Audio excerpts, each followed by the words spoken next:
I've got this whole thing now figured out. Famous last words. He just starts smoking partway through.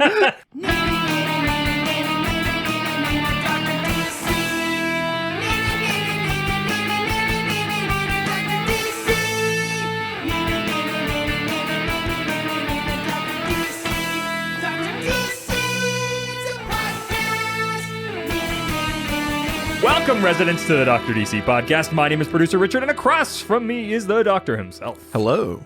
Each week we talk about the weird and wonderful world of DC while fielding questions from listeners like you. Oh, some people call me. Actually, No, that's a little. right now? Not right now.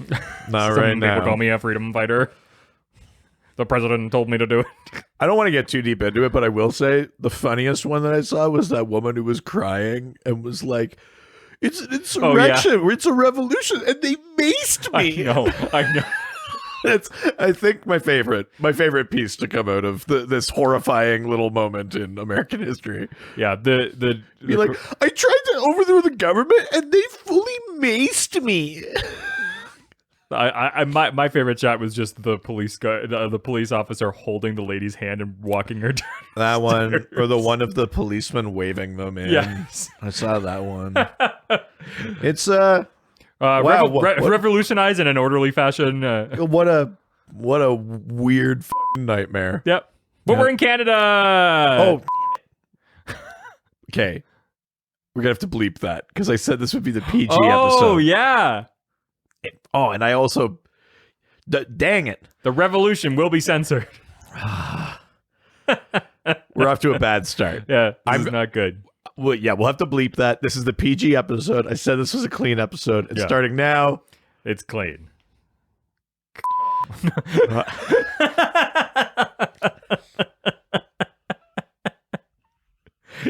Is how babies are made. No, come on. No, that's not. Does not make it get better. That's not what I meant by family friendly. Oh. It's not about how to make a family. Well, yeah, you do it with other family members. Josh Hub. We've got a review. I mean, listen, you're the one that edits these. You're just making work for yourself. Yeah, because that's what I'll do. Edit them. I told people this would be clean. Yeah, clean Send edit. it to me then. I'll edit it. It Yeah. needs to be clean. I don't know.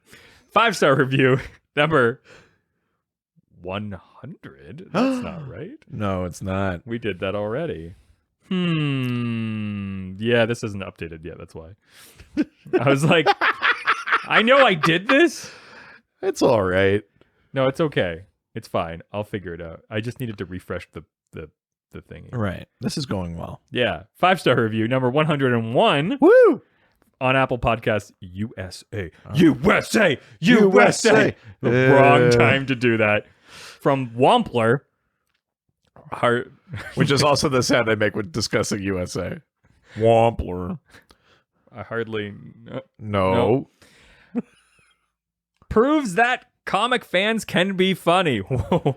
Oh, I mean, just wait until you listen to us cut all of our dirty humor off at the knees. This will be the least funny episode we've done since the last time we did this. a really fun game that my wife and I like to play. So because we're in such a remote area and like there's mountains everywhere, even though we have like Sirius XM radio, Right. often it'll just get cut out Sure. in different parts of the city. And so my wife and I have come up with this joke where whenever it cuts out, we say like, oh, it was like a swear. But Right. it'll be like jazz music we'll be listening to, and then suddenly it's just like silent. She's just like, what a weird place to put that. Or it'll cut out for like a straight minute, and they're just like, wow, that's talk about experimental jazz. That's really funny. I Yeah, enjoy that. It's a fun joke. Typically, the best I can hope for, humor-wise, from comic book fans is something like Mallrats. So not at all good. Firing shots across the bow at Kevin Smith. Wow. There. These dudes are actually funny and enjoy the same comedy podcast I do. Doughboys, High and Mighty, etc. It's a good podcast. Yeah. It is a good podcast. Yeah. We're pretty good. Thanks, Wampler. We're a couple good boys. Yeah, we're good boys. Yeah. Because this week's theme, It's family friendly. family friendly. Talking about comics and cartoons and Big brother, can you help me with this laundry? Oh no, I'm stuck. No, that's not what Family friendly. How dare you invoke that? What? We're just working together. I had to drop a question from this episode that was basically that. It's still in the unused bag. Like, we'll get to it eventually, but it couldn't be in this episode. Oh, okay. Fair. This is like, it's like, Looking at you, Robbie's just this guy. this is like, it's like watching Shrek or something. There's a little bit something for the parents, like in subtext. Yeah, I mean, I don't know that Shrek went there. No, it did. You didn't watch the cut I did. It was Morrison's Shrek. I was trying not to go there. I was trying to move away from him. Yeah. Mm-hmm. So we've got a bunch of questions. Let's get into them. Yeah, we got a ton of them. Let's do it. Mm-hmm. On Facebook. Go into the face and the book. Go into the Facebook. Oh no. It's from question from Scott Newcomer. Yeah. And there's no joke. Nope. We all have our first time. Do either of you have a pitch for a family-friendly version of DC's darker characters? Any will do, but an example might be the Batman Who Laughs. Right. I mean, the Batman Who Laughs is, regardless of what we think of where that character went, his sort of initial conception is very scary. You know, right? It's a Batman that ultimately kills the Joker and then becomes the Joker. So he has all of Batman's training and brain and mind and skills, and the Joker's like chaos and no morality and nihilism and all that kind of stuff. Yeah. He's very, very scary. Is there a character even like that one where you think you could make like a pitch where you could do a version of it that you could put in a cartoon? I mean, it doesn't have to be like sanitized, like good for toddlers, but you know, like think of like the Batman animated series still did the Joker, but they couldn't show him killing. So that what they did is they always showed him leaving people with that horrifying smile. What would you do for Batman Who Laughs? I mean, you just make a really silly Batman. Yeah, I mean, you could go Batman who's just like, I'm the darkness. Right. I mean, you could go like really campy that way, I guess. Yeah. Yeah, he's just literally a Batman who laughs. Yeah, I mean, if you're going with the Batman animated series rules, then you just replace killing with that horrifying smile. Yeah. I think it still keeps the scare and stuff like that, but it gets past the censors, you know. Yeah. You could definitely do something like that. Is there a different kind of dark character that you think you've got a take on, a PG sort of pitch for? Ooh, I mean, there's some that would be really, really hard, like your serial killers and stuff, like a Mr. Zsasz. Yeah, yeah, that would be really challenging. Yeah, every notch on my body, which I've done in crayon, yes, represents one person I've hugged, cuddled. Yeah, oh yeah.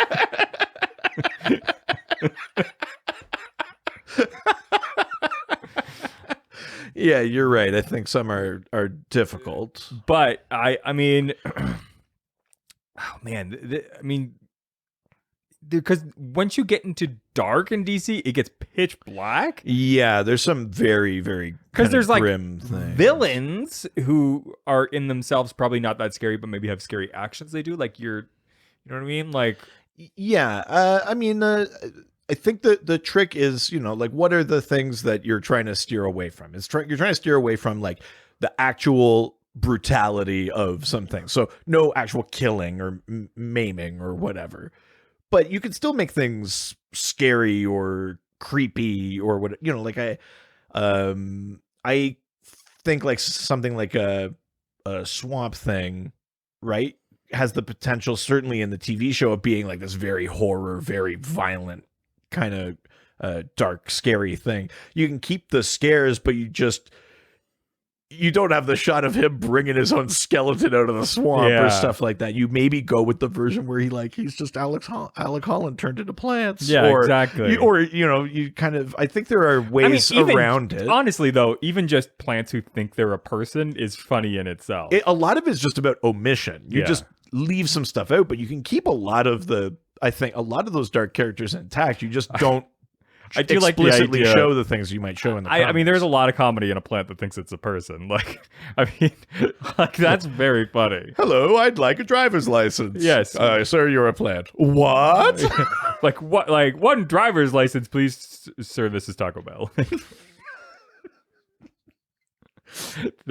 I mean, there's a lot of very silly, like fish out of water situations. Yeah, I mean, you can run the gamut from very, very silly, kind of campy things like the 60s Batman or like a Teen Titans Go, all the way to like a Batman animated series that was still serious and scary and mature, but just not explicit on those kind of things that you wouldn't deem appropriate. Yeah, otherwise, I don't. It's hard to think of characters who are like villains and dark. I mean, Lobo was on the Superman animated series. You just didn't watch. He's just a biker man. You like you didn't watch him fragging. No, you know, no. You watched. He's a fun biker. He was guy. just a tough biker guy, and he didn't take any guff, and he was sort of kind of mean and rude. But you didn't show him, in acts of violence and things like that. I think that's really the key. I actually don't know that there is a character too dark because you can always, except for serial killers. But even the Zaz one, Zaz is hard. Zaz is tough, but like you just make it that he adds a tattoo or something, and you just make it that it's every time he commits a crime. Like I think there's a way, for almost anyone. Yeah, it just depends. Like if you're going that far out of your way to sanitize it, like why even use the character? Well, like, what are you trying to say with that character that you couldn't say with a different one where you don't have to bend over backwards to make it PG? Well, because there's easy ones, right? Like the Penguin. It's like, wow, it's just a guy with he's a crook. Yeah, he's selling weapons. That's an easy. That's not hard. Captain Cold in itself is sort of not that dark of a villain. Yeah, sure. Like there's a lot of them. You get something like Clayface might be challenging, but I mean, again, that Batman show pulled it off. Yeah, he was still pretty scary in that. But I mean, this is the thing. I mean, the animated series also still tilted a bit dark. It definitely did. Certainly more than almost any other like animated series or things to come after it. Yeah. Yeah. I think that you could still do. I still would love to see like a DC Babies, like that comic, like that comic book series, the digital comic series that we talked about on our double. The JL8 or something. Yeah. Super cute. Yeah, those are cute. I'm always up for something like a DC that. Babies show would be fun. Yeah. I can't believe that, I mean, I guess Teen Titans Go is the closest we have to that. I mean, we'll get to it because we got some questions about it, but Teen Titans Go is dark in its own way. Yeah. It's very colorful and bright and silly, but it has its own weird undercurrent of darkness and like skirting the edge of what is deemed like appropriate for kids. Well, yeah. I mean, we'll get into it. Yeah. Next question comes from Alex Sanchez. Nothing to talk about there. Nope. I can't use the same drop for 4 people. That's crazy. Well, I was just saying that I'm not going to say it. Anyways. Oh, I see. Yeah. I caught up. Have you ever done the Alex Sanchez? No. Yeah. This is our family friendly episode. We're only allowed to talk about the clean Sanchez. Haven't said anything that could be anything. Nope. Has Etrigan ever even been used for a family-friendly book or cartoon? I feel like a Dr. Seuss and Etrigan crossover would be amazing. See, that's funny. That is very funny. I like that. That's a great take. I mean, he's a rhyming demon. Yeah. You could totally have fun with yeah. Totally have fun with that. I would love to see someone kind of apply that sort of like who's it's what's it sort of Seuss talk to Etrigan. Has anybody used him in any? Has Teen Titans Go ever used Etrigan? He was definitely on like the new Batman adventures. Yeah. Both he and like Clarion the Witch Boy were a couple of these sort of like darker characters that showed up on that. Mm-hmm. Like, he's been in things, but again, you sort of have to steer away from certain elements of it. You probably you're minimizing the origin in like hell and stuff like that. You're minimizing like the horrors of war in the Arthurian times that Jason Blood was a part of when he's bonded to the demon and that. Mm-hmm. You could still show him just show up and he could breathe fire and he could be cool and that sort of thing. But I do think you're leaving out chunks. I mean, the pitch in this question is something that I find funnier than just finding a way to make him show up. Like taking the element that he rhymes and then like, let's make it as wacky or fun or kiddie as possible, I think is a really like That's a fun idea. I Yeah. like that a lot. I Yeah. like that too. All right, let's leave Facebook and head on over to Twitter. Twitter. First question comes from Rick to the E. I thought I had a thing there, but I don't. I think I was about to go like H to the Izzo. I think I was gonna do like Hova, but I didn't have a like Rick to the Izzy.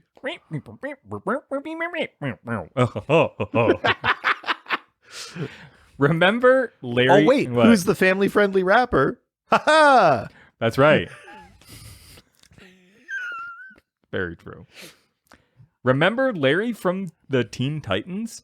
Is he original to the show? Any comic appearances? What's his deal? Just Robin's own Batmite? Is the episode his only appearance? Right. So this is a character that's Batmite is like an imp from the fifth dimension, like Yeah. Mr. Mxyzptlk. But Batmite is obsessed with Batman and sometimes causes mischief in that just to see how cool Batman can be. Yeah. Because he's like a super fan. Yeah. So in the Teen Titans cartoon, there was this character, and I can't pronounce the name, but it was spelt out like Grayson Dick backwards. So it was like Yeah. Dick Grayson, but fully backwards, and that was his name. And he was another imp from the fifth dimension, but he was obsessed with Robin. Yeah. So a total Batmite Yeah. situation. And he showed up, and I think in that episode his magic goes wonky or something, and then he and Robin eventually have to team up together to set everything right, which is kind of fun. He doesn't have comic appearances unless he appeared in like a comic tied to that show. Okay. He's not just like in DC Comics. This is not like an imp we've met. This is not a thing. The only thing that where there's maybe a loophole there is if they made comics of Teen Titans, it's possible he showed up somewhere in there. Yeah. Yeah. But no, otherwise that's basically a creation for the show. And I think he only really showed up maybe once or twice, maybe only in that episode. Like, I think it was just kind of like a one and done sort of idea. I don't think that's a character with any sort of like history or staying power, because I don't even think that character shows up on Teen Titans Go. Like, which is a show that rips off and makes fun of almost everything that Teen Titans did. Yeah. He doesn't even show up there. Yeah. But I mean, I like the character. I would love to see more. It's a fun Like, idea, you know, like there's actually not that many imps that you see in comics. You know, imps or genies. You get Mxyzptlk, you get Batmite, you get Yiz, which is the thunderbolt that Johnny Thunder uses, the genie. Mxyzptlk has a wife that you meet at some point. I can't remember her name. It's a bunch of consonants, like Gislipsism or something like that. But you don't actually see that many of them. It would be funny if Batmite himself had a protege who was equally obsessed with Robin. That's yeah. It would also be funny to see if, like, does that imp just love the idea of Robin and then sort of changes his thing depending on who's Robin? Or does that's each interesting. Robin have an imp that's obsessed with them? Oh, that's So is there one where like when Dick Grayson becomes Nightwing, does the imp go like, now I'm going to be more like Jason because that's a new Robin and I love Robin? Or it feels more likely like does there's one like follow Dick and be like, now I love Nightwing. I'm a Nightwing imp. that Or, seems like, more likely. Yeah. That each one would get their own imp. yeah, it'd be fun to see like the Damien obsessed imp or something. Oh, I'm an imp. He would just have like the Yeah. Spider-Man 3 Yeah. hair. The like, Exactly. Yes. I mean, that'd be very funny. I Yeah. do that. I like that. Awesome. Next question comes from Braydon. Yes, the donkey rises. Yep. Who asks, do you think the villain Toyman is better suited for the Superman animated series adaptation, where he's campy and mischievous, or shows like Smallville, where he is psychotic and vengeful? Okay. Do you remember seeing Toyman in the cartoon? Yeah, in the animated series, for Yeah. sure. Yeah. He just has that like full kind of like completely plastic mask, so his face never moves, but it's Yeah. got that kind of like Yes. ventriloquist dummy kind of Yeah. doll look to it. Yeah.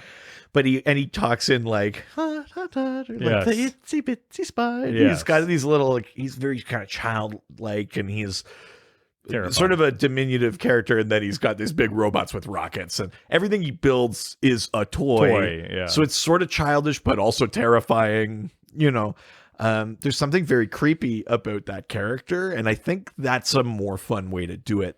Like, Toyman is not necessarily a character I'm head over heels about. He's a relic of a sort of weirder age of Superman comics, the Silver Age kind of thing. Yeah. But that being said, there is a way to do him interestingly, and I think that's what it is. Mm-hmm. I don't think it makes sense to make him like a real grim psycho kind of thing. Like, I think you can make him creepy and stuff like that without making him like angry. Yeah. I think Toyman works better when he's like someone who's, he's got an agenda. He's definitely a bad guy, but he's also got this sort of like innocence sort of, or he's playing innocence or something like that. I think that's more fun. But what was he like in Smallville? He was just a little angrier. He was a little bit more like, he was just like angrier, meaner, like a. But that like juxtaposition between like childish and scary doesn't work if it's angry, right? Like, I think that's it. I mean, the Toyman in Smallville doesn't work for me.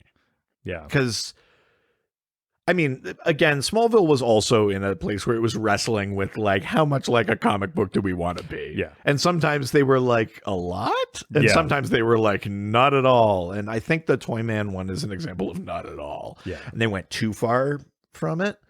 I like the idea of someone that makes a bunch of wind up bombs and they kind of like these little tin soldiers walk and then they explode. The explosion is still scary. It's bad. He's blowing stuff up, but like the idea, it's like the Batman Returns thing with the penguins with the rockets. Like the penguins are going out to execute a really horrifying plan, but it's hilarious and like wacky to watch all these penguins with rockets go like through the streets. I think that's the Toyman that I want, is something like that. Even if you made him as scary as you make the Penguin in Batman Returns, there's still that element of like, oh, he's a child. Like, there's something in there that's, I think, kind of fun. Which is funny because that's not what I want from the Joker. I don't want that. Yeah, I mean, and the Joker has come so far. I mean, the Joker in the Batman 60s thing was all like the gag flower. And every once in a while in comics, he's kind of like that. But he's gotten darker and darker. He's more and more murdery and less just jokes, Which it's funny because there's also what was Mark Hamill's character in the Flash? The Trickster. The Trickster, somewhere in sort of between those two, I would say. Yeah, and I mean, Trickster's, I think Trickster is closer to what I would want for a Toyman, but I think where the cartoon gets Toyman right is just removing it a little bit, where he's like, almost actually a child. Yes. A child with adult thoughts and like plans, but like where he goes like, oh no, I'm going to take all the money out of the bank. Yeah. Wouldn't that be fun to do? Like the Trickster's not quite there. He's just kind of doing that like old school Joker kind of fun chaos thing. I think that extra creepy layer of like, but what if a child had an adult's kind of maliciousness is sort of. Yeah, no, I totally agree. Yeah. All right, next. Oh no. I want to see how you manage this. Okay. I think I know who it is. Raging G, I don't give a heck. Raging G, I really like Beck. I really like Beck.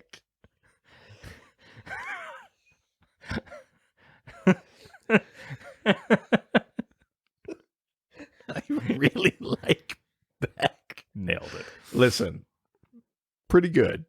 Not bad. For a family-friendly episode. I'm going to give that one to you. I think that was good. Yeah. Yeah. I'm going to use my one swear word to make it PG-13. That's our rule. Yeah. It's PG-13. We get one.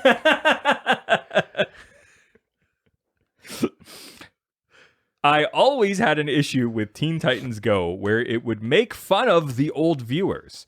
Understandable, but if they said it's for a new audience, why alienate it to specifically make fun of the people that watch Teen Titans? Plus, they showed Beast Boy eating meat and made fun of Robin's parents being dead.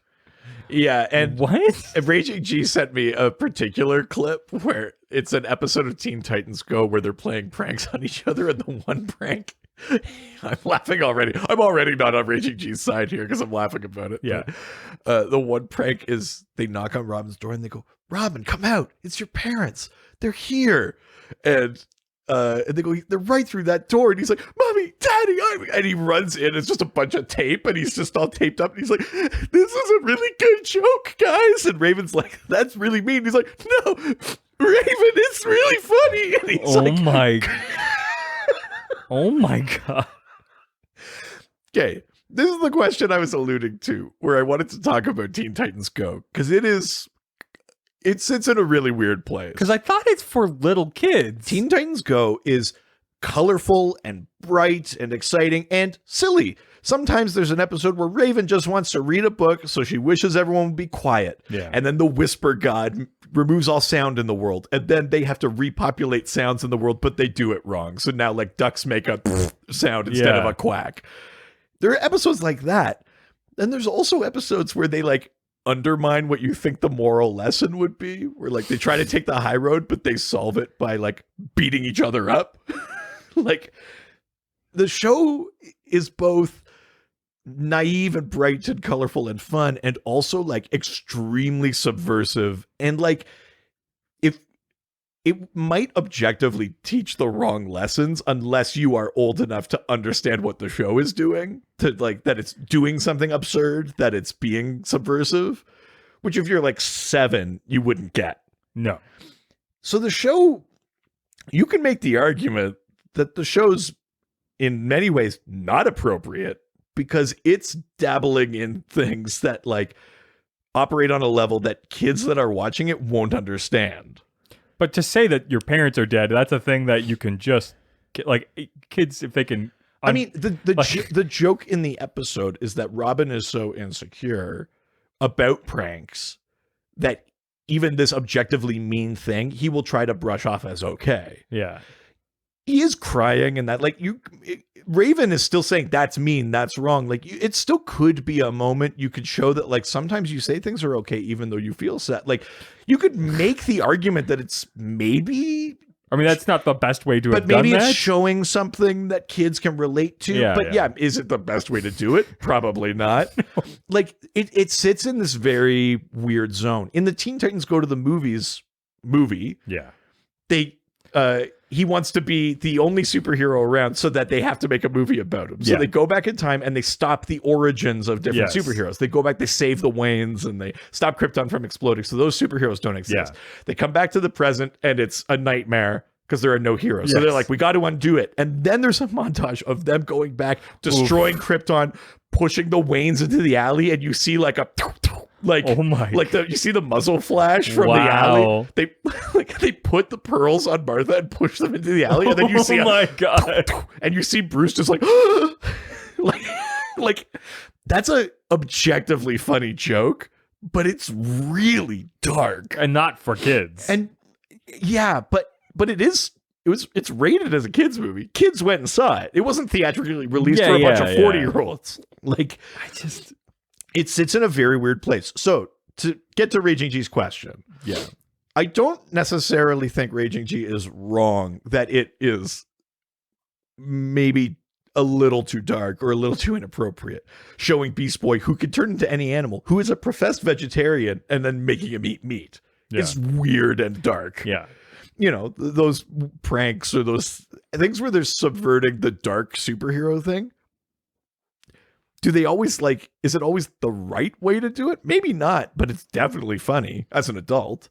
But I mean, you show it to your daughter. I do, but she's also too young to really be following plot. It's mostly for funny faces and stuff like that. But I mean, maybe at some point I'm going to have to grapple with the idea of maybe we need to take some time off of this show until you're old enough to appreciate what it's trying to do. When she starts asking questions that you can't answer, I mean, that's yeah, right? Like, what happened to his parents? Yeah. You know, like, there's water gun? I think it's a reasonable concern to have about that show. Yeah. As for the making fun of the original Teen Titans got canceled. The numbers were a little bit low. Teen Titans, that cartoon was very, like, drama. It was like, Yes. we're gonna make like a melodramatic, Gritty, yeah. like, and it's a good show. I like it, but it was aiming for something different. Yeah. And when they made Teen Titans Go, there was such a backlash from a number of fans, not all of them, of course, but such a backlash of like, this is for little kids and like, this is dumb, that kind of thing, that the show was like, okay, well, we're just going to make fun of that now. Yeah. The show didn't come out of the gate making fun of the old Teen Titans, but it did respond to ridiculous backlash. So as far as I'm concerned, that's fair game and very funny. Yes. And not about alienation. It's about like, this is a different thing. Like, just enjoy it for what it is. It's hard because it's coming after a show called Teen Titans. This is just adding Go to it. But I mean, also, how else could you do it? Because it's about the Teen Titans. But it's also a show that is explicitly tied to the original one. There's an episode of Teen Titans Go where a villain of theirs named Control Freak explains that he rebooted them. Oh. It's technically the same show. Weird. Like, canonically, the Teen Titans become them. And then we learn that there's multiverse versions of it, because in Teen Titans Go versus Teen Titans, yes, they each occupy their own space and they team up. Weird. And the whole movie is about how some of them are serious and dark and like, oh, my pain. And the other ones are like, waffles. Like, yes. I mean, talking about Beast Boy. I'm not saying that there aren't concerns about that show or that it 100% nails being quote unquote family friendly, but as an adult viewer of it, I think you just got to take it for what it is. And it's being potentially silly, it's being subversive. It doesn't take itself or any of its source material seriously at all. Yeah. And I think that's the only way to watch and enjoy it. And then maybe figure out when to take it away from your child. Yeah. I mean, that's the the part of Teen Titans Go to the movies that I think is my favorite, other than the going back in time thing, is at the very end. Robin wants to give a big speech, but everyone keeps clapping him off and the credits start rolling. And he's like, no. And then he grapples up to the screen and says, kids, ask your parents where babies come from. And then it just, oh my, the credits finish. And I think that's my favorite joke. That's very funny. Like, they just don't care. It's so funny. There's no swears. I mean, it is violent in the Ren and Stimpy kind of way. Yeah. If you asked me who that show is for, I couldn't tell you. It's not 100% for adults. It's also not 100% for kids. It's just sort of there. Yeah. And sort of at your own peril. Maybe in the way that cartoons like Ren and Stimpy were too. Like, I don't know that when we were, I never felt like I was the right age for it. I never felt like I was the right age for it. But also, I'm not sure that people 20 years older than me were watching it at the time either. Like, I don't know who Ren and Stimpy was for. I feel like it was supposed to be subversive for kids, so that they were getting stuff that they probably shouldn't have. Yeah, maybe. Or I don't know. I don't know if I'm arguing that Teen Titans Go is like Ren and Stimpy, but there's something there about it just not knowing where it lives. For sure. Yeah. All right, next question comes from Truth, Justice, and Hope. Wow. Good things. Yeah. I mean, God, this is like maybe the only episode where we'll even close to live up to that. And even then. No. What were your favorite DC Kids shows when you were a kid? Right. Ooh. We've already talked about Batman the Animated Series. That's an obvious one, I think. That was... Did you watch that one as a kid, or is that... Oh, yeah. That was one... I mean, it scared me a little bit as a kid, and that intro always really kind of spooked me. Yeah. Because it's Great so intro. dark, yeah. and it felt a bit too mature for me. I mean, when it was on, it was like 95? No, earlier. Yeah, we were young. It was like Batman 89 came out, and then it was like 91 maybe, or something like that when the animated series started. So we were like 5 or 6 years old when we were this young. came out. Yeah, we were little. So it always felt a bit too mature for me, and it didn't connect with me until I think I was a bit older. But I did watch it. Like I would watch specific stuff, and my older brothers were both into it, right? And so they would watch it often. But it sort of didn't connect with me as much as I think like the Justice League did. Sure. I mean, Justice League hit around the early 2000s. We would have been middle school, early high school. Yeah. And it was dealing with, kind of politics. Like, I mean, as much politics as you deal with when you're 12. You know, like Yeah. I think we might have been the right age when that hit. Yeah, for Yeah. sure. So I think those were definitely some of like the most prevalent ones for me. Did you watch like the Superman animated series? I Did did you a bit, watch yeah. Batman Beyond? Batman or- Beyond, no. I was sort of I was getting out of cartoons, I think, when Right. Batman Beyond hit. And so it wasn't as much for me. I'm trying to think of what other stuff. The Superman one for sure. I liked that one. It was a little too tame for me sometimes. I think I definitely watched more Batman than Superman, as I recall. Yeah. I mean, the appeal of Batman was, because it was sort of in a darker, more mature tone, because it didn't treat kids like they were dumb or like they couldn't handle things. I think it almost felt like you were getting away with watching something. Yes. You know, like you would watch the episode with Clayface, and it's about his identity. Yeah. And you see him morph between all the different characters he'd played at the end of like there, where Batman puts them all up on the screens, and it's this sort of kind of horrifying animation of he can't hold his form, and it kind of feels like you're getting away with it. You're watching a thing that if it was on at 8:00, your parents wouldn't let you. Well, yeah, right. Like there was almost an element of that.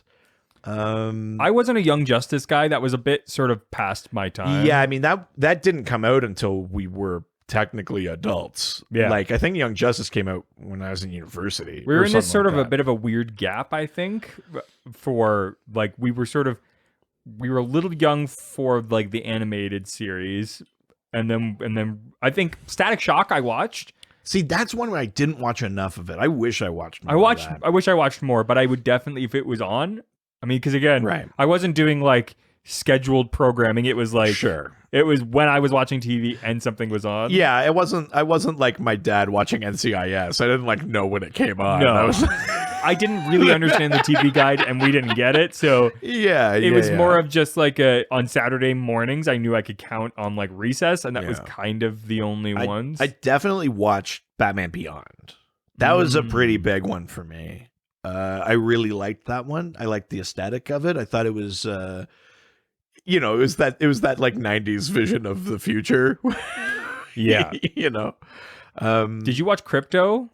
No, I didn't watch Crypto. That was like 2006, so it was a little bit past when we were watching. Yeah, so I that would was- have been just out of high school at that point. Yeah, we I were in a probably fell weird- off it there. Like I still haven't seen most of that Legion of Superheroes cartoon. Like some of those ones that came later, other than Young like Justice. Brave and the Bold. I've seen episodes of. I for have sure. watched all of Brave and the Bold, but that was me as an adult going back to it.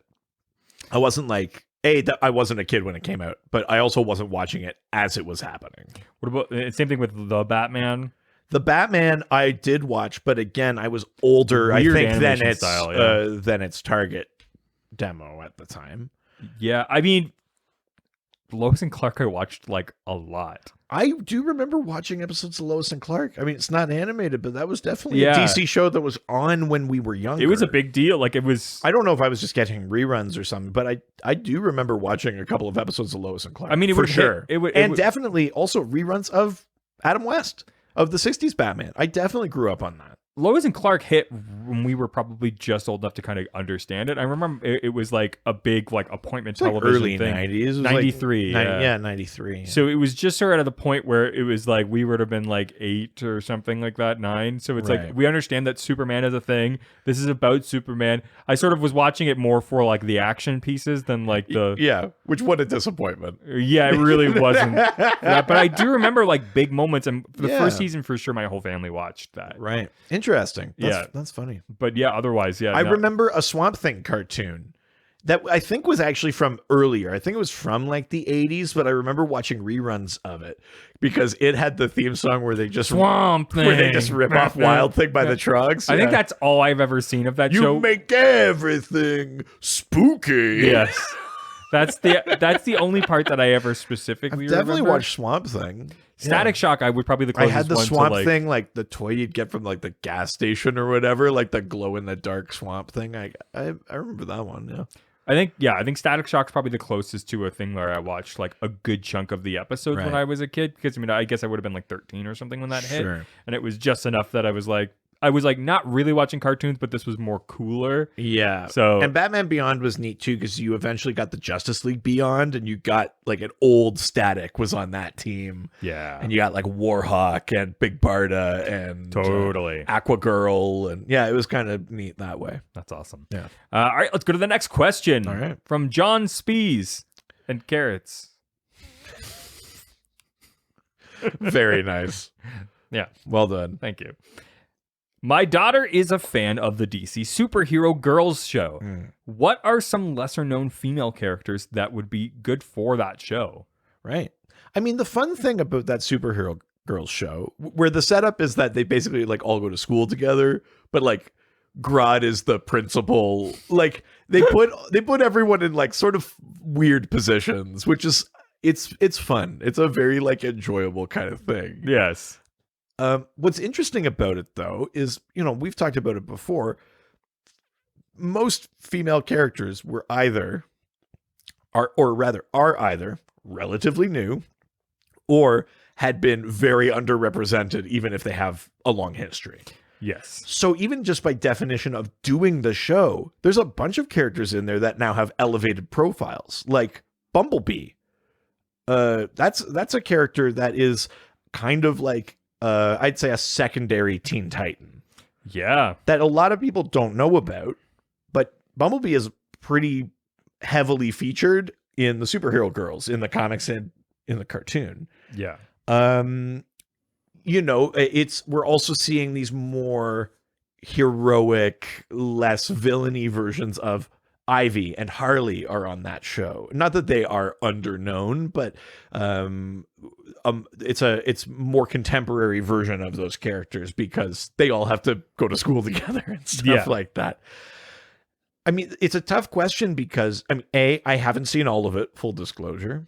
And B, I think a lot of quote unquote underused or underknown characters like Vixen, that deserves more spotlight, already has some spotlight on that show. So trying to think of extra ones, I'm going to throw out there that I bet Black Orchid hasn't shown up or hasn't shown up much. Throw a Black Orchid in there. I think that would be cool. You almost get a kind of Swamp Thing sort of vibe out of Black Orchid. That might be kind of fun. I'm sure Ravager is in there, but Ravager is probably a neat one to try and throw in. You know, someone that maybe like thinks they're too cool or wants to be left alone, but they kind of like learn the value of friendship. I mean, you could make like Alexandra DeWitt be like a lunch lady. That is the most inappropriate fridge joke you could possibly make. I can't believe you went there. And I'm not going to give it context. Wow. I mean, is Carrie Kelly in it? Probably not, because that could be. You could bring in one. like a Carrie Kelly, definitely. Let's see. I have to imagine Aricia has shown up. The sort of like alien, one of the original big female Green Lanterns. Yeah.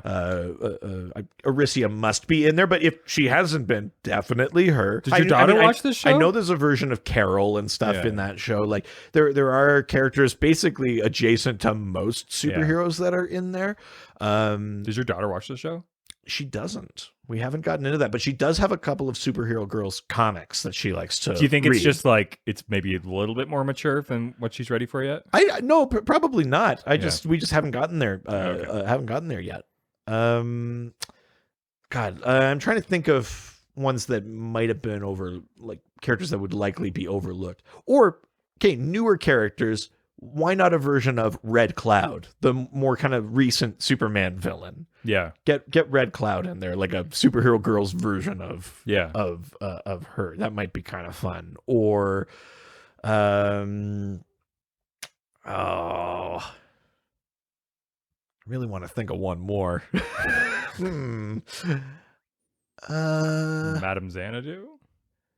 Yeah, if she hasn't been in there as like a teacher or something like that, put Xanadu in there. That would be fun. Yeah. they're all sitting around the cafeteria, but instead of playing euchre, she's doing tarot cards. Yeah, Like, I mean, I think there's something fun in there. Yeah. I love when they play with like, Hawk Girl must be in there. Right? oh, definitely. Yeah. She's like a main one. Zatanna, Yeah. Wonder Woman, For sure. Ivy and Harley. Like Yeah. there's a Batgirl. There's a lot of big ones that Yeah. are in there. Supergirl. Mhm. Yeah, it's a fun show though. I mean, if you haven't watched it, check it out. It's good. It's got a fun take on things, and yeah, like I like the idea of like Grodd's the principal, and like it's just funny. There's the one comic that came out called Finals Crisis, and I was like, you got me right where I live. That's God, that is so good. That's literally that joke was made for you. Yes. A father of a daughter who's like into comics. Like it was literally crafted for you. Like they had a photo of you like on the wall with like string coming out to like different things. Like that's yeah. I really enjoyed that one. Yeah. Oh, Renee Montoya. If they don't have like a version of her as the Question or something, or her Batwoman, like that would be really they might good. have already done that. I mean, Barbara's probably in there. Barbara right? is definitely in there, but if they haven't done a couple of those other ones, those would be fun to see. You'll too. have to get into it and report back. Yeah. I think we might have to dive in. I might have to replace Teen Titans Go with that Yeah. just until we can circle back and Yeah. be like, so the fun thing about Teen Titans Go is how subversive it is. Yes. Ugh. Yeah. Up until you can understand what's going on, then we need to walk away. Yeah. Yeah. Very funny. All right. Next, we're going to leave Twitter and head on over to Instagram.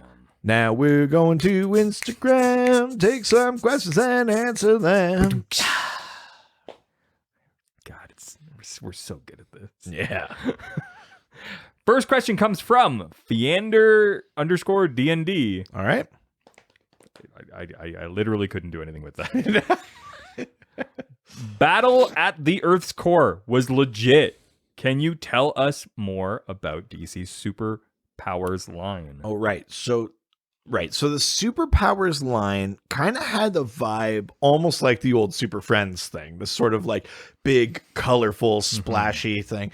At least some of them have art by Art Baltazar, who you might have seen from like Tiny Titans and stuff like that. You've probably, if you saw his art. Art made art? Yeah. His name is Art Baltazar. I'm just going to pull some up because it's adorable artwork. It's, hang on. That's very funny. Art Baltazar made art. Well, yeah. Here's his cover for Tiny Titans. Oh, wow. It's like the cutest thing ever. That's legit. Looks like I'd say even more childish than Teen Titans. Oh, Go. yeah. Which is very, very fun. At least some of these superpowers ones had art by him, if not a lot of them. Yeah.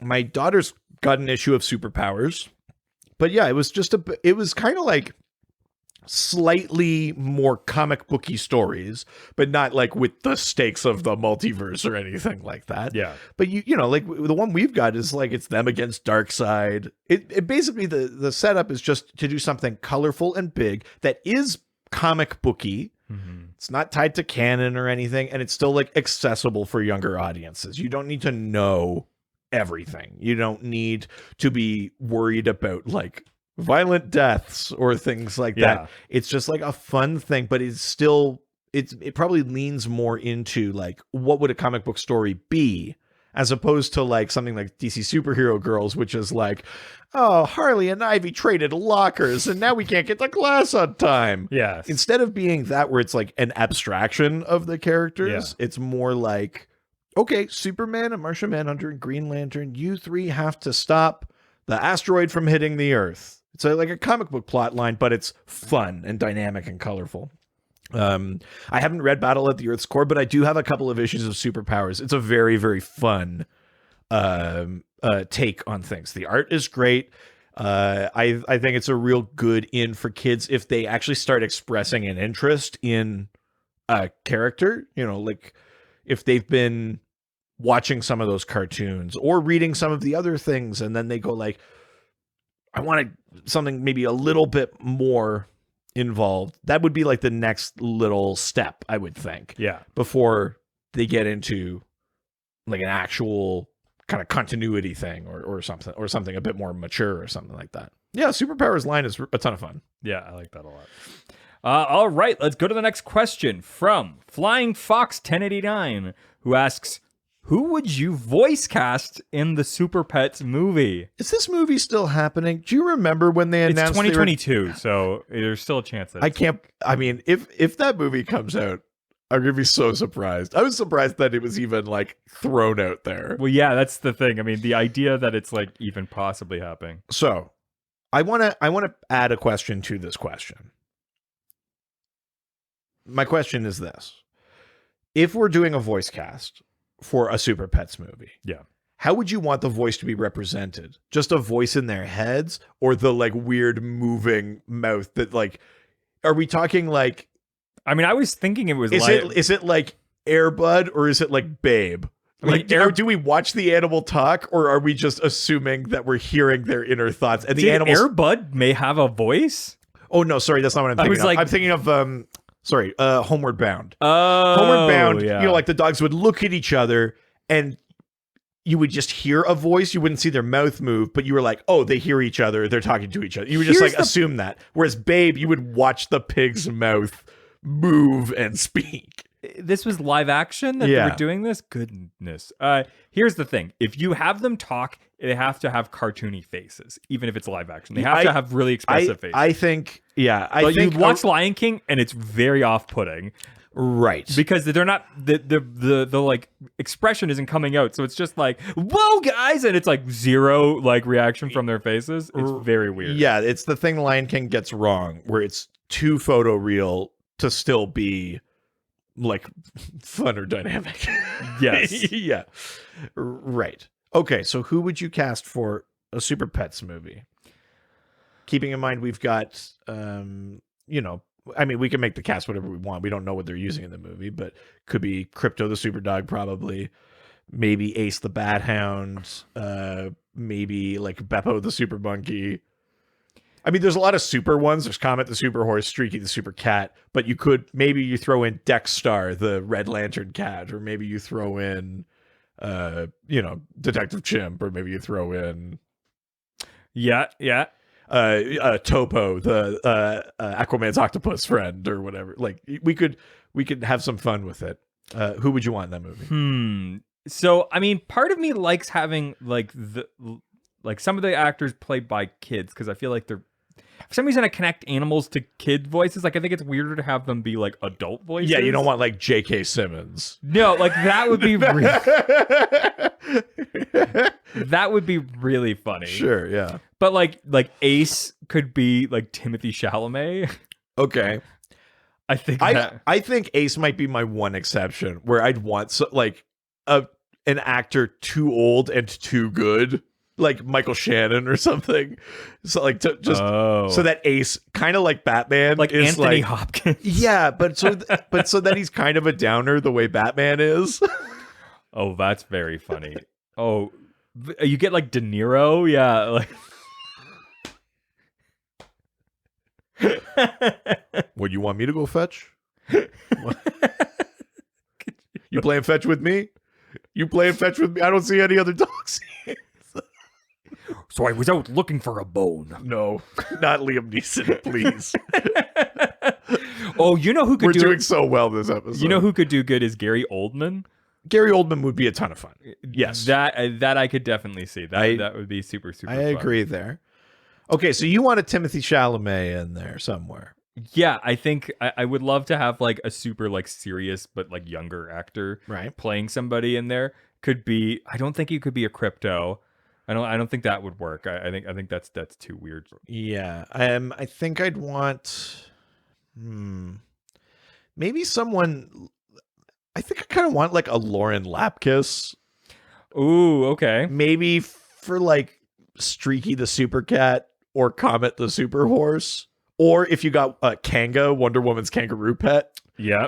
Like I think one of those would be like a fun one. Get like a Lauren Lapkus in there. Someone that kind of comes from improv and has a sort of like big vocal kind of range and stuff. Going back to Ace again, you could also just like get Christian Bale to do it.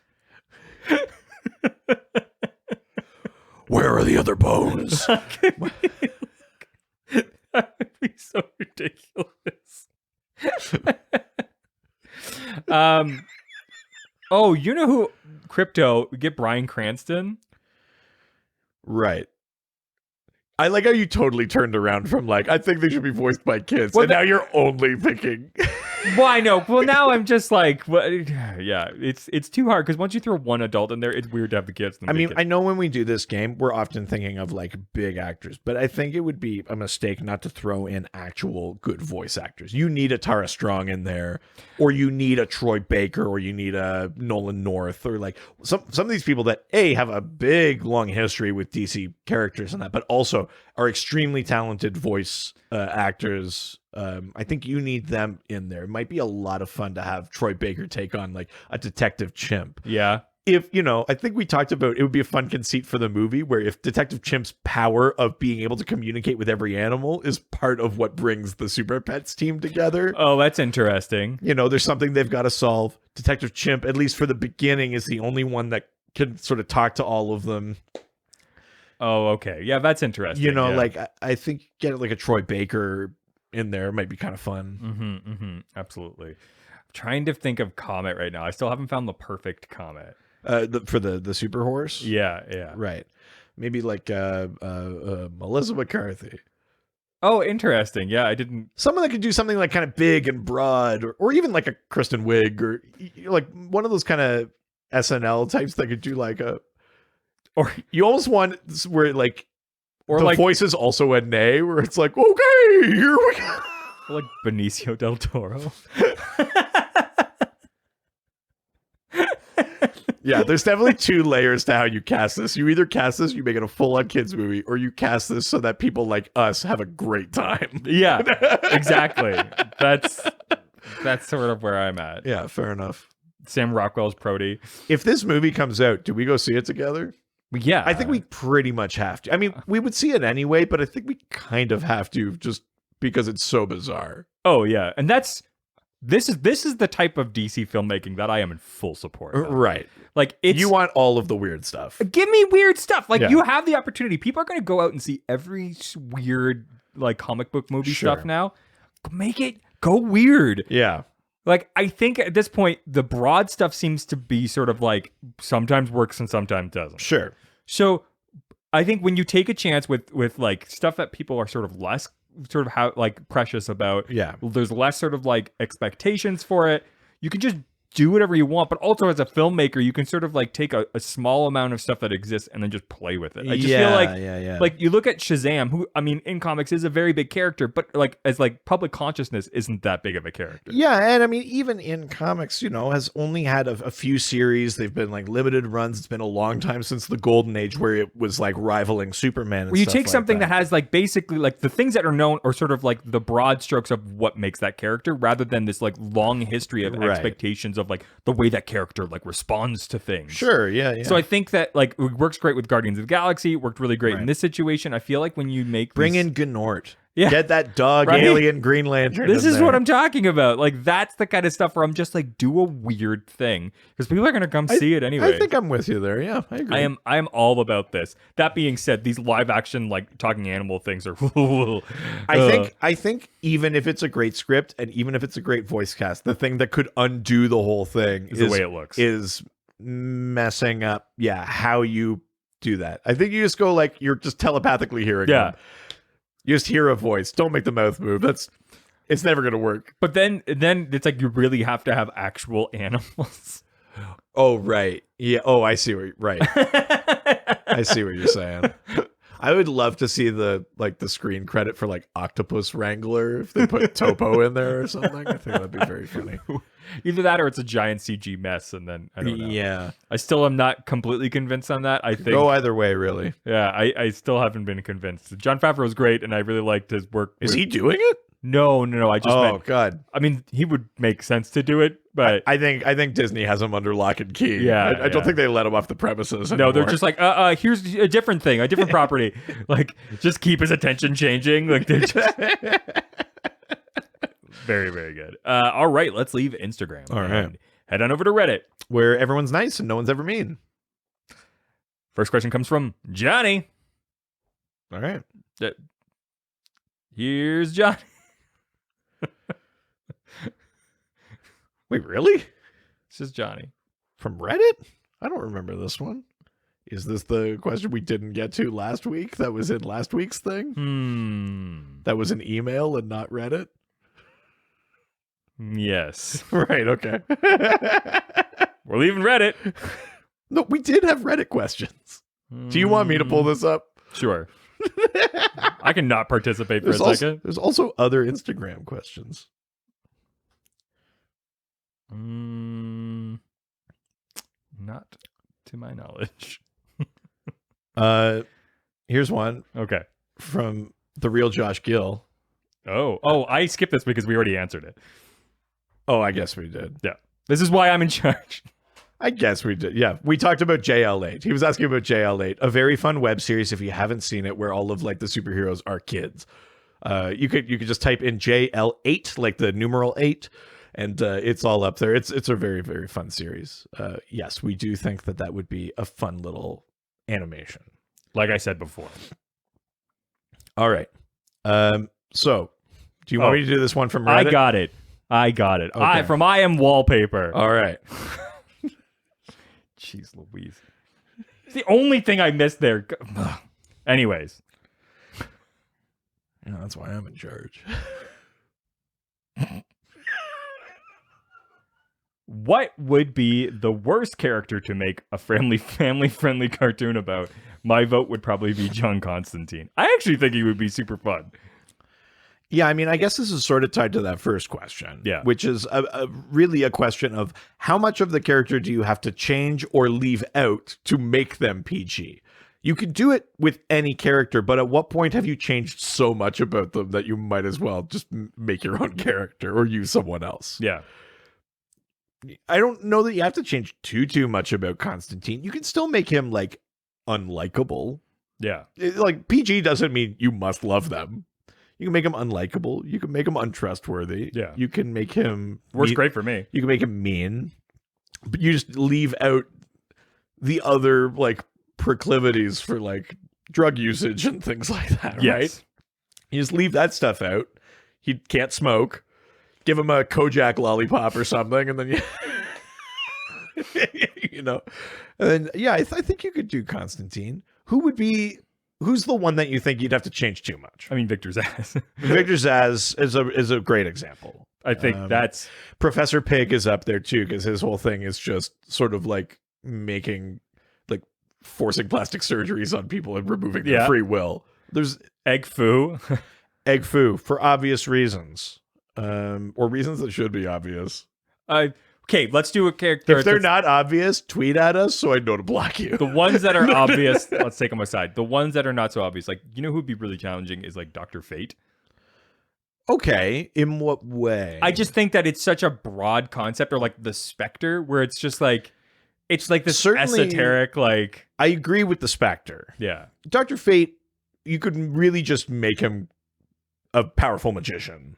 Yeah. And he still kind of works. But that's sort of not what's great about Dr. Fate. It's the problem. Like, I guess, yeah. I mean, the Spectre, you're definitely right. Certainly the modern version of the Spectre, I think, is too terrifying. And to get rid... Even just the idea of him that, like, oh no, there's definitely someone here acting on behalf of God, telling bad people that it's enough is enough. Yeah. That, just as a concept, is horrifying. Yeah. I think you're right. Maybe it's the Spectre. Yeah, for sure. One that I think actually surprisingly could work is like the Monitor.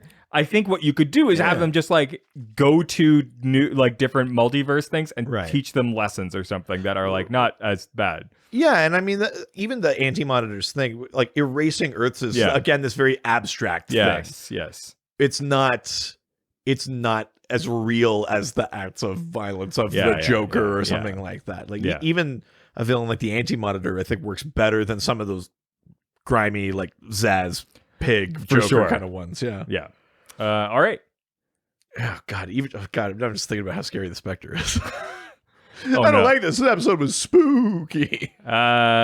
Okay. Dex, we're leaving Reddit and heading over to the Doc Squad. Doc Squad, it's the Doc Squad. Docking on the Doc Squad. Yep. I don't have Yeah, you No. never come up with one before.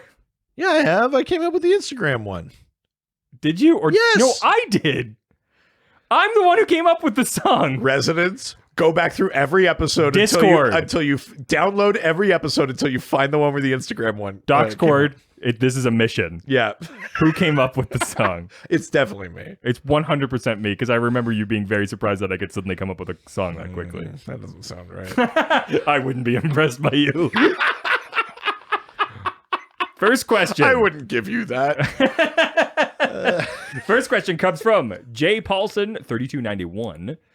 Or just, I think it's just Jay Paulson. I think the number thing is, or is it his actual name? I Because have sometimes no they, idea. because there's always a name The number Discord. I'm attached. still new to Discord. You know me in technology. You're dang fangled. We text widgets. I literally had to get someone else to make the Discord. It's true. A thing that you did once and then failed. That's I messed it up. yeah. Which other teams would you like to see made into a Teen Titans Go type cartoon? Ooh, that's fun. Yeah, so let's take all of those weird, kind of slightly problematic things we talked about with Teen Titans Go. I mean, I think the obvious one is the Doom Patrol. Ooh, yeah. The Doom Patrol is, in live action, there's obviously very kind of silly, weird stuff happening, but it's also kind of still anchored in the like depression and the sadness and the like, are we monsters sort of thing. I think it'd be very easy to make a version of the Doom Patrol that is like full silly and fun and wacky and has that weird kind of dark undertone like Teen Titans Go does. I think that's a team where that 100% works. Like in Teen Titans Go, Robin is this like paranoid control freak that leads the team. You could easily take the dark side of the chief, that he caused their accidents, that he's manipulative. Yep. And twist it just a little bit and basically make him like a funny version of still all of those dark things, right? Have they done the Bizarro Teen Titans? Yes. Yeah, nice. Yeah. In Teen Titans Go, you end up with Nybor, which is the Bizarro Robin. You also end up with, I think do they just call him Fleshy Guy? Where he's the opposite of Cyborg. He's mostly a man, but he's got one little robot piece. I mean, that's very funny. Yeah, they do. You do meet the Bizarro Teen Titans. Oh yeah, Beast Boy is like an animal that can turn into any kind of person. Yeah, That's really funny. yeah. I'd love to see a Green Lantern Oh sure. show. I feel like that's like ripe for that type of thing. Right. Especially if you could make it like a hall monitor situation or something. Yeah, you're kind of seeing them like at the Sector House or Yeah. at OA and things like that. I think that would be super, super fun. They're always getting in trouble from the Guardians. Yeah, that's true. Yeah, that's kind of fun. That's a nice idea. The arrows. Okay. Interesting. You could do it like a summer camp thing. Right. Yeah, I mean, Where they're like all taking archery courses and stuff. right. I'm trying to what The Kents. I just would love to see like a farmhouse like Kents. but in the Teen Titans Go style, where it's sort of like weirdly dark and like off-putting. The Kents to me feel like they need like a wholesome cartoon. Yeah, like the that's fair. Superman animated Oh. series. Suicide Squad. There you go. Yeah. Yeah, I mean, I guess you just call it Task Force X. Yes. But yeah, that's a perfect that's also a very, very good one. Yeah. That's a fun idea too. I like that a lot. Nice. Gosh, that would work so well. Yeah, totally. Jeez. DC. Come on. Just waiting on that call. That's right. Next question comes from our favorite spacey texter, Cosmic DM in space texting. Yep. Yeah. You're in charge of making a live action Super Friends. Who's your cast, both Super Team and actors? So the Super Friends were it was Superman, Wonder Woman, Batman, Robin, Aquaman, the Wonder Twins. Yeah. You later got characters like Black Vulcan because they couldn't use Black Lightning. Mm-hmm. They called him Long Shadow on Justice League, but that's not what his name was. Apache Chief. The one that PJ Phil referred to as Samurai Tornado Legs, which is actually two separate characters. But But yeah, who would you throw in? So Super Friends is the cartoon where we get like those silly Aquaman gifs of him like splashing in the water or riding like the seahorses and stuff. So Aquaman, I gotta run right away. Okay. Oscar Isaac. Okay. I actually think he would be perfect for that role. I would love to see him in something like explicitly funny. Yeah. Not just being charming and funny in something feel like else, he could but be something funny. that's just like outright silly. Yeah. Yeah. Okay. I think I'd want like a John Cena as like Superman. Oh, Someone that could just sort of play like big and lovable, but not necessarily the smartest in the room. fair. He's doing the right thing. Like, gosh, he's trying his best. You know, like I think I kind of want, like John Cena in there. Okay, He's yeah. got decent comedy chops. He'd be fun. Yeah, okay. Oh gosh, who else is in there? Like Wonder Woman. I think Wonder Woman needs to be relatively capable for a Super Friends team. Fair. Maybe like Frances McDormand. I mean, this casting is just all over the place. Viola Davis. Listen, Viola Davis can probably pull off any role you give her. Meryl Streep. There we go. Yeah. Yeah. Meryl Streep as both Wonder Twins. Yes. Yeah. Form of Academy Award. Yeah. Form of acceptance speech. All right, who else we got? Well, I mean, the Wonder Twins. So we need 2 actors for this. Yeah, we need Zan and Jaina in there. Hmm. I can't think of the actor's name, and that makes me sad, but the guy that played Glenn on Walking Dead. Oh. I want Glenn, and I want actually someone else from The Walking Dead. Who was the blonde one who was also on The Flash? Oh shoot. Yes, I know who you're talking about. I think that's who I want. I want Okay. those two. I think they'd play fun off each other. Okay. Yeah. Okay, who's next? I want the monkey from Friends to be Gleek, the Wonder Monkey. Okay. Uh, What other characters do we have? I guess Batman and Robin. Oh. Big ones. So for Batman, Idris Elba? Yeah. Or you could give him Black Vulcan, since we'll eventually have to come around to that. But you could, like, not to say that he can't be Batman, but Ooh. I want something good for Black Vulcan, too. Sterling K. Brown? Okay. Yeah. Sterling K. Brown gets Batman. Yeah. Idris gets Black Vulcan. Yeah. Love that. Yeah. Okay. We got that. And then Robin. Ooh. Oh, they've got to be someone just fully ineffectual. Andrew Garfield. Against Sterling K. Brown. That's actually very funny. Or like, yeah, like Golly, Batman, what's that file? yeah.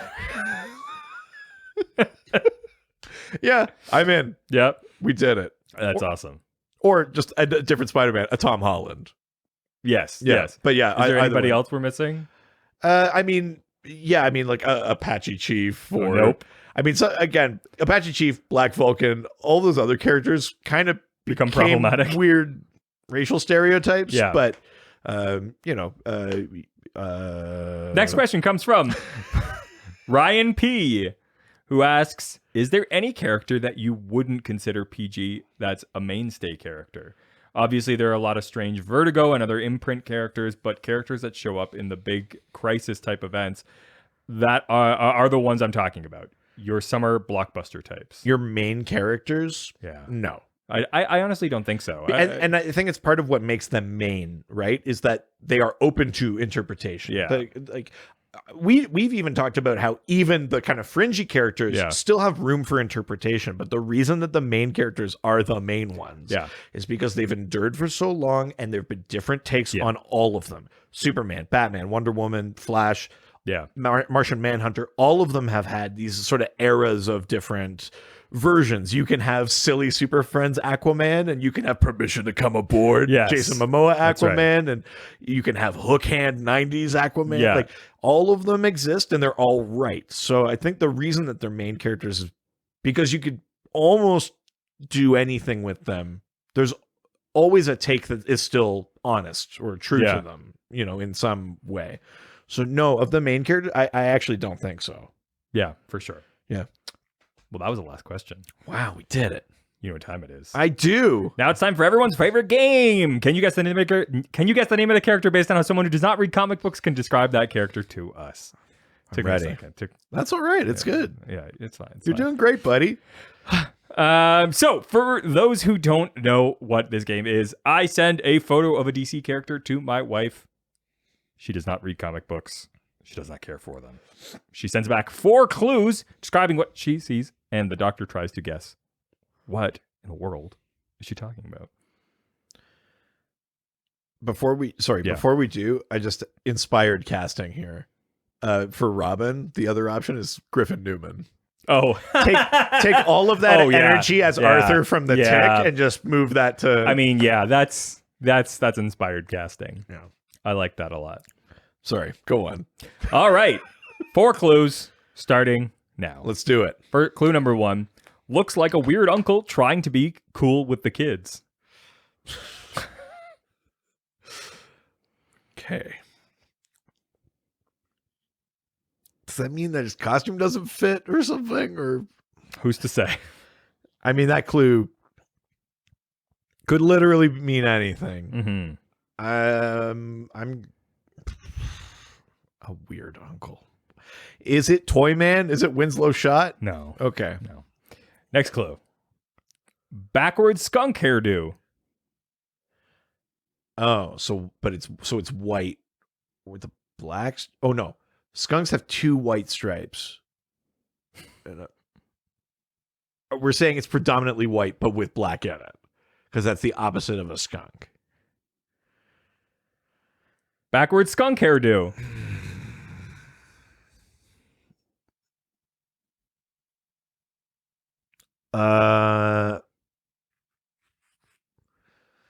Or that it's black and white and it like flips up instead of a tail being at the back. Backwards skunk hairdo. Yeah, I know. Okay, people with black and white hair. Jason Todd. No. Jason Blood. No. Sinestro. No.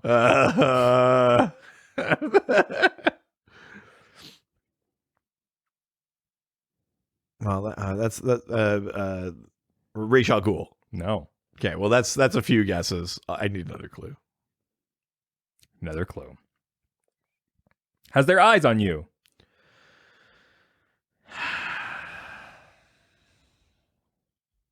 Is it the 10-eyed man? It is the 10-eyed man.